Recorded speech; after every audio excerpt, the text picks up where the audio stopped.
Diana Johnson. Thank you, Mr. Speaker. A very experienced Member of Parliament said to me recently that MP behind your name doesn't just mean Member of Parliament, but it means must persevere. And actually the reason I wanted to speak in this debate is because I am going to talk to the House again about the contaminated blood scandal, and I'm going to persevere with the fact that, in my view, justice delayed is justice denied.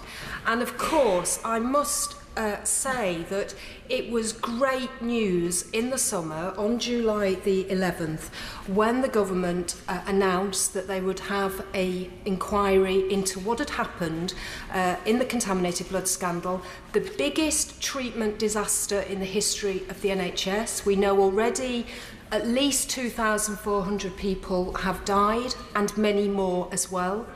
And we also know that people today are still living with the effects of HIV and with hepatitis C and with other viruses which they got through contaminated blood products. So I want to put on record again my personal thanks, and the APPG on contaminated blood and haemophilia's thanks for the decision of the Prime Minister to hold that public inquiry. And as I say, that was the 11th of July. Now we're on the 21st of December, the same year, and sadly we do not have that public inquiry established. We don't have the name of a chair. We don't have even draft terms of reference for people to be consulted on. And the reason why we're in this pickle is because, unfortunately, with all good intentions with that announcement in July, the government held on to the fact that the Department of Health was the department that had to lead on the establishment of that inquiry for far too long. And despite almost unanimity, really, in the community of those people affected, that the Department of Health, as a party that was implicated in the scandal, should not have anything to do with this public inquiry, it took until November the 3rd for the government to say it would be moved to the Cabinet Office. And we welcome that, and that's positive, but it took far too long. And we had to get the involvement of the former Bishop of Liverpool, Bishop James Jones, to help get that message across to government that the Department of Health was not an appropriate body to lead on this. Now, many people didn't want to get involved in the consultation that was happening because the Department of Health were at the centre of it. On the 3rd of November, we know that the Cabinet Office took control of this inquiry, and as I say, we welcome that. And they said that there would be an update before Christmas about what would happen next, and we were really hopeful that we would have a chair announced by today. And I think what I find a little galling is the fact that we are on the very last day of this term before we rise for Christmas. And actually, although we have a written ministerial statement which was on the order paper when I looked at 8:30 this morning, it's taken until 2:13 this afternoon to actually get that statement to Parliament for us to see exactly what the government are proposing.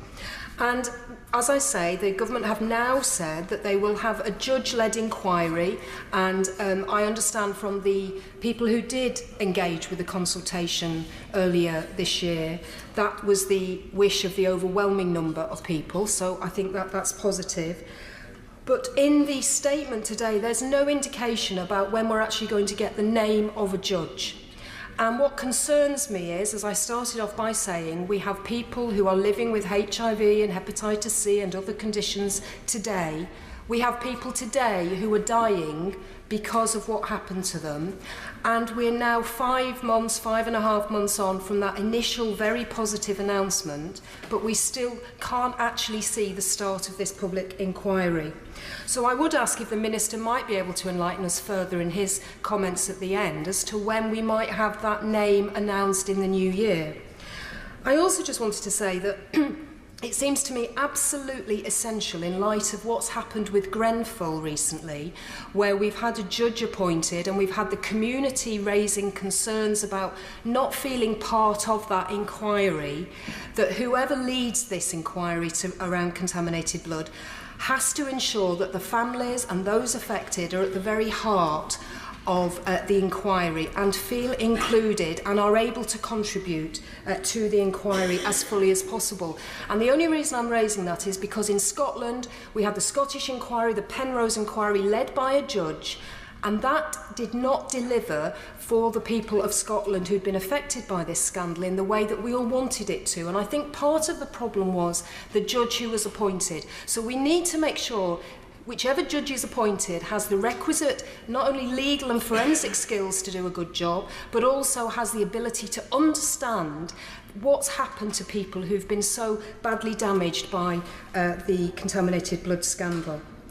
I also just wanted to say that we were really grateful for the involvement of the former Bishop of Liverpool, Bishop James Jones, in interceding in the summer with the government about the involvement of the Department of Health.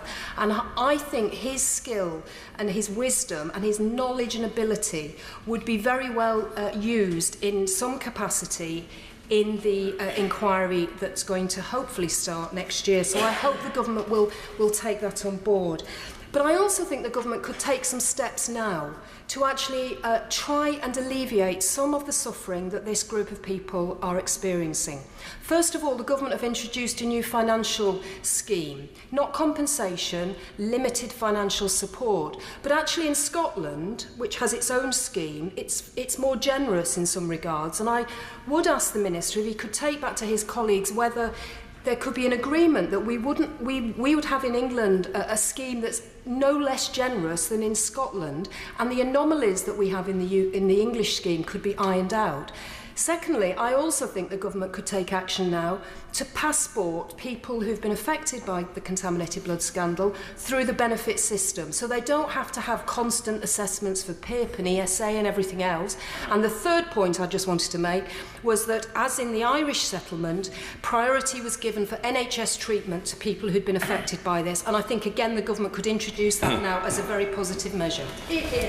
Thank you. There are 3 remaining would-be backbench contributors. The front bench wind-up speeches must begin no later than 4:27, so members can do the arithmetic for themselves. Mr. Stephen Timms. Thank you, Mr. Speaker. I commend the perseverance of my honourable friend in pursuing this contaminated blood scandal. I want, like others, to wish you and everyone a very happy Christmas.